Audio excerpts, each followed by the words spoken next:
रूस की दरख्वास्त पर अक़वाम मुत्तहिदा की सलामती कौंसिल का बंद कमरा इजलास जारी। इजलास में मशरिक़ वस्ता की जंग पर गौर। रूसी मीडिया के मुताबिक इजलास में ईरान के सिविलियन इंफ्रास्ट्रक्चर बिलखुसूस तालीमी और तिब्बी मराकज़ पर होने वाले हमलों पर रूस अपना मौक़िफ़ पेश करेगा। ईरान में शहरी तंसीबात पर हमले रोकने का मुतालबा किया जाएगा। जब तक जरूरी हुआ ईरान अपना दिफा जारी रखेगा। ईरानी वज़ीर ख़ारजा अब्बास अराग़ची का अक़वाम मुत्तहिदा के इंसानी हुकूक़ काउंसिल से खिताब। कहा इरान को अमरीका और इसराइल की मुसल्लत करदा गैर कानूनी जंग का सामना है। ये जंग सरीहन बिला जवाज़ और सफ़ाकाना है। जंग उस वक्त शुरू की गई जब जौहरी मामले पर अमरीका और ईरान में मुज़ाकरात हो रहे थे। 9 माह के दौरान दूसरी बार सिफारतकारी को नुकसान पहुँचाया गया। अब्बास अराग़ची ने कहा जंग के आगाज़ में मेनाब के स्कूल पर होने वाला हमला सोची समझी मनसूबाबंदी के तहत हुआ। ये किसी गलती का नतीजा नहीं बल्कि जंगी जुर्म है और जंगी जुर्म का इर्तिकाब करने वालों का मुहासबा करना होगा। ईरानी वज़ीर ख़ारजा और सेक्रेटरी जनरल अक़वाम मुत्तहिदा का टेलीफोनिक रब्ता अब्बास अराग़ची ने कहा कि आबना हुर्मुज़ में अदम इस्तेहकाम अमरीका इसराइल जारियत और कानून शिकनी का नतीजा है। दुश्मनों और उसके इत्तेहादियों के जहाज़ रोकना बतौर साहिली रियासत कानूनी हक है। ईरानी इदारे आबना हुर्मुज़ में जहाज़ रानी की सिक्योरिटी यकीनी बनाने की जिम्मेदारियों से आगाह है। इससे मुतालिक ज़रूरी इक़दाम भी कर चुके हैं। उधर अक़वाम मुत्तहिदा इंसानी हकूक़ कौंसिल की ईरान के खिलाफ मज़म्मती करारदाद खलीजी ममालिक और उर्दन की करारदाद मुतफ़िक़ा तौर पर मंजूर कर ली गई। करारदाद में मुतालबा किया गया कि ईरान फौरी तौर पर तमाम बिला इख्तियार हमले बंद करे। हमलों के मुतासिरीन को फौरी तौर पर और मुकम्मल हर्जाना अदा किया जाए।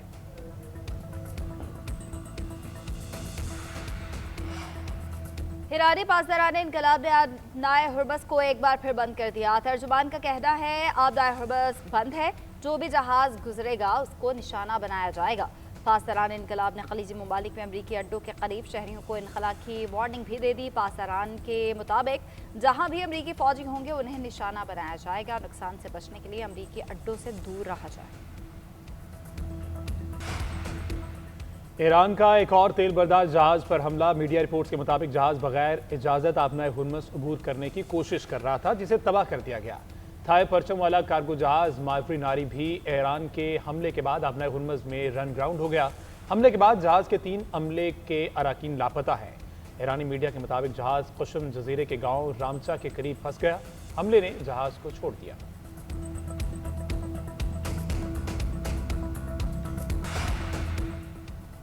मुत्तहिदा अरब अमीरात आबनाए हुर्मुज़ खुलवाने के लिए अमरीका और इसराइल की मदद के लिए तैयार। बरतानवी खबरसां एजेंसी रॉयटर्स ने दावा किया कि यूएई ईरान के खिलाफ हमलों और पानी के रास्ते की हिफाजत और जहाज़ों की रहनुमाई करेगा। रॉयटर्स की रिपोर्ट के मुताबिक यूएई ने दीगर ममालिक को भी हुर्मुज़ सिक्योरिटी फोर्स में शामिल होने की तरगीब दी। ताहम फ्रांस और दीगर इत्तेहादी सिर्फ ईरान पर हमलों के खात्मे के बाद मिशन में हिस्सा लेंगे।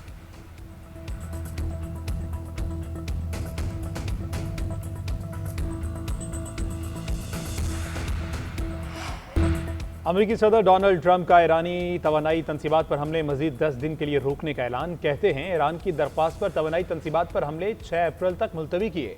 ईरान के साथ मुज़ाकरात मुस्बत अंदाज में जारी हैं।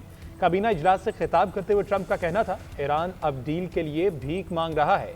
ईरानियों के पास जंग बंदी का मौका है, वरना हम उनके लिए भयानक ख्वाब साबित होंगे। मजीद कहा ईरान से मुआहदा करूंगा या नहीं मैं खुद नहीं जानता। ईरानी अगर कहते हैं कि वो मुज़ाकरात नहीं कर रहे तो यह दुरुस्त नहीं। हम B-2 बम्बार तैयारों से हमला ना करते तो ईरान 2 हफ्ते में एटमी हथियार बना चुका होता। ट्रंप का एक बार फिर नेटो से भी शिकवा। कहा हम नेटो से शदीद मायूस हैं। अमेरिका को नेटो से किसी मदद की जरूरत नहीं। मैंने 25 साल पहले भी कहा था नेटो कागजी शेर है।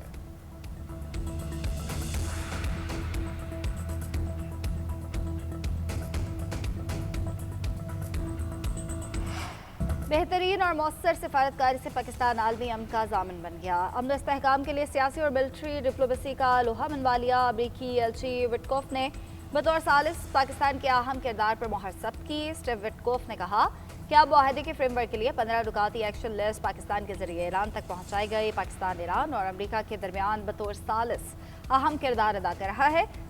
पाकिस्तान के जरिए ईरान के साथ मुस्बत पैगामात और मुज़ाकरात सामने आए। आलमी माहिरीन के मुताबिक पाकिस्तान मुदब्बराना पॉलिसीज़ के बाइस दुनिया को मुतासर करने वाली जंग रुकवा रहा है। सालसी का किरदार पाकिस्तान की अहमियत और आलमी सतह पर भरपूर एतमाद का अक्कास है।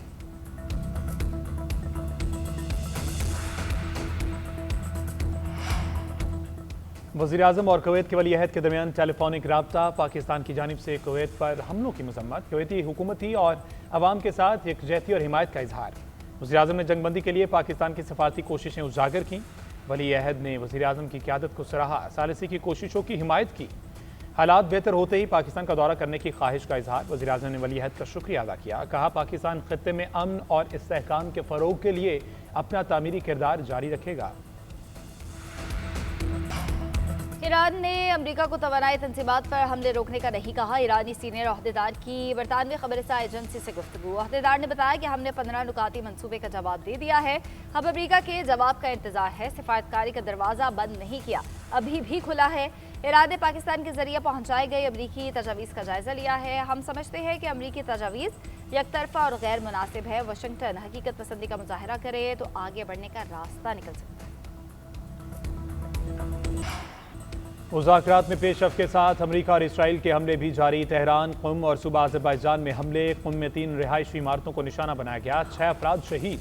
तेहरान के बस में भी शदीद बमबारी, अरूमी में 4 इमारतें तबाह। मलबे तले दबे अफराद की तलाश जारी। तेहरान, मशहद और अस्फहान में 7 शहरी शहीद हुए।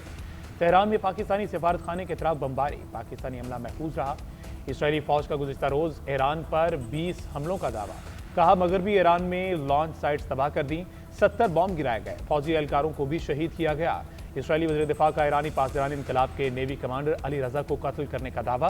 खबर एजेंसी के मुताबिक कार्रवाई रात गए की गई, जिसमें उनके साथ ईरानी बहरिया के दीगर आला अफसर भी शहीद हुए। पासदारान इनकलाब ने तस्दीक या तरदीद ना की। जनूबी लबनान में इसराइली फ़िज़ाई हमला, 2 अफराद शहीद, 8 ज़ख्मी हो गए। लबनान के ज़िला नबातिया में शहरी आबादी पर बमबारी। इसराइल ने मजीद फौजी साजो सामान लबनान की सरहद की जानिब भेज दिया।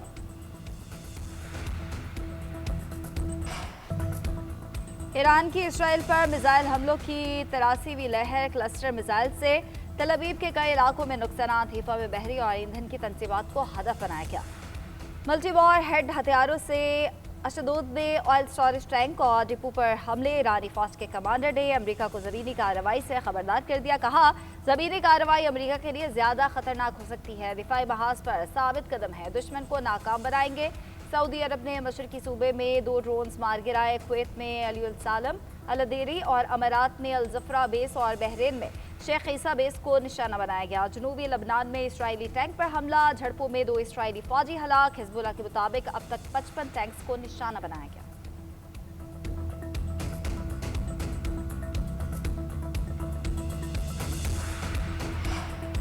शहीद ईरानी सुप्रीम लीडर आयतुल्ला खामनाई की आखिरी तस्वीर मंजर-ए-आम पर। तस्वीर उनकी शहादत से चंद लम्हे कबल की है। ईरानी मीडिया के मुताबिक एक स्क्रीनशॉट सीसीटीवी कैमरे से लिया गया। आयतुल्ला खामनाई को कुरान पाक पढ़ते देखा जा सकता है। आयतुल्ला खामनाई 28 फरवरी को अमरीकी और इसराइली हमलों में शहीद हो गए थे।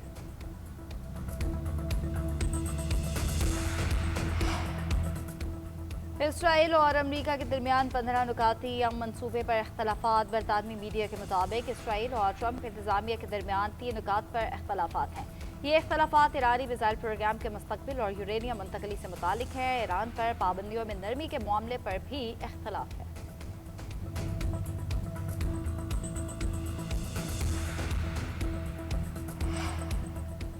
अमरीकी सदर का मशरक़ वस्ती में मजीद 10,000 फौजी भेजने पर गौर। अमरीकी अखबार वॉल स्ट्रीट जर्नल के मुताबिक मुमकिनाना तैनाती का मकसद सदर ट्रंप को मजीद फौजी ऑप्शंस फराहम करना है।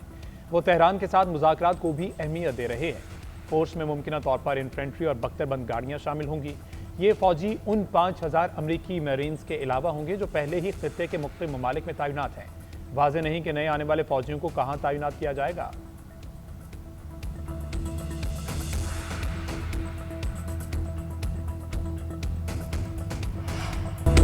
ईरान और लबनान पर मुसल्लह जंग में जीत के दावे बेनकाब। इसराइली मेयर से हकीकत बयान कर दी। मेयर मार्गलेवर हिजबुल्लाह के हाथों तबाही का जिक्र करते ज़ारो कतार रो पड़े। कहते हैं हर चीज़ तबाह हो गई है मगर कोई भी मुल्क इसराइल का साथ देने को तैयार नहीं। मेयर ओइचाई ने मगरबी ममालिक को पैगाम देते हुए तस्लीम करो कि तुम इस सूरत हाल से नहीं निमट सकते। इसराइल का एक शहर सफाई हस्ती से मिट चुका है। 2/3 लोग घर छोड़ चुके हैं। किसी को जरा भी तहफ़्फ़ुज़ नहीं। सड़कों पर गड़े हैं, ठीक करने वाला कोई नहीं। इसराइली आर्मी चीफ का भी नाकामी का एतराफ़। काबीना इजलास की ऑडियो लीक हो गई। अयाल ज़मीर ने वज़रा को वाज़ेह बता दिया कि तवील ऑपरेशंस के बायस फौज ब्रेकिंग पॉइंट पर पहुंच चुकी है। पायदार ऑपरेशन दबाव का शिकार है। अफरादी कुव्वत में कमी से फौज नाकाम हो जाएगी। कई महाज खुलने से कमजोरियां सामने। जीएसपी प्लस के हवाले से हर तरह का प्रोपेगेंडा खत्म होना चाहिए। हम मुल्क की मईशत के लिए सीसा फैलाए दीवार की तरह खड़े होंगे। तमाम बिजनेस कम्युनिटी ने जीएसपी प्लस स्टेटस से मुतालिक प्रोपेगेंडा मुस्तरद कर दिया। FPCCI के अहदेदारों का कहना है कि पाकिस्तान के खिलाफ भारत यूरोपीय यूनियन में तजारती साजिश में मसरूफ है। GSP प्लस स्टेटस मईशत की लाइफ लाइन है। हमारा GSP प्लस का स्टेटस 66% टैरिफ लाइन पर है। भारत ने जो डील की उनकी 99% टैरिफ लाइन पर जीरो टैक्स है। GSP प्लस स्टेटस पाकिस्तान को 10% टैरिफ फायदा देता है। भारत को यह फायदा 6 से 12% तक मिलता है। हमने IMF के प्रोग्राम से बाहर आना है। ऐसा एक्सपोर्ट से ही हो सकता है।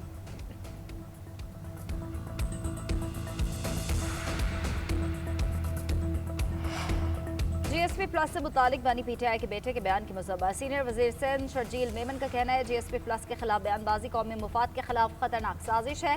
तासुर देने की कोशिश की जा रही है कि किसी ने GSP प्लस के खिलाफ बात नहीं की।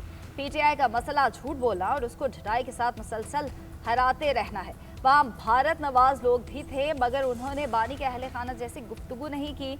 शाजिया बदी ने कहा ऐसे बयान से पाकिस्तान की बरामदात और आलमी साख मुतासर हो सकती है। कौमी मुफाद और लाखों लोगों के रोजगार को सियासत की नजर नहीं किया जा सकता। जाती सियासत के लिए ऐसे बयान देना काबिल मजम्मत है।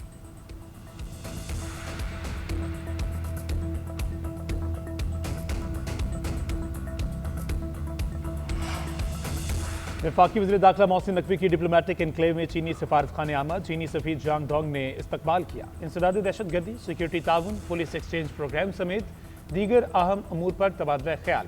खित्ते की मजमूई सूरत-ए-हाल भी ज़ेर बहस आई। पाकिस्तान में चीनी सरमायाकारों को दरपेश सिक्योरिटी मसाइल के हल के लिए बिजनेस कॉन्फ्रेंस का इनेकाद का फैसला। पहले मरहले में पाकिस्तान में मौजूद चीनी बिजनेस कम्युनिटी से मुलाकातें होंगी। दूसरे मरहले में पाकिस्तान में सरमायाकारी के ख्वाहिशमंद सरमायाकारों के साथ मुलाकात की जाएगी। मोहसिन नकवी ने कहा गैर मुल्की शहरियों के तहफ़्फ़ुज़ के लिए स्पेशल प्रोटेक्शन यूनिट बना रहे हैं। एहलकारों को चीनी ज़बान भी सिखाई जाएगी।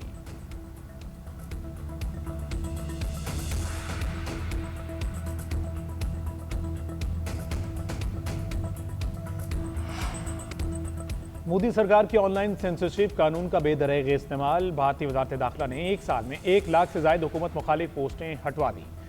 यौमिया औसतन 290 नोटिस भेजे। भारत में सोशल प्लेटफॉर्म्स हुकूमती इदारों की निशानदेही के बावजूद मवाद ना हटाएं तो कानूनी तहफ़्फ़ुज़ ख़त्म हो जाता है। भारत में गैर कानूनी मवाद के नाम पर मोदी सरकार के खिलाफ तनकीद और इख्तिलाफ को दबाया जा रहा है।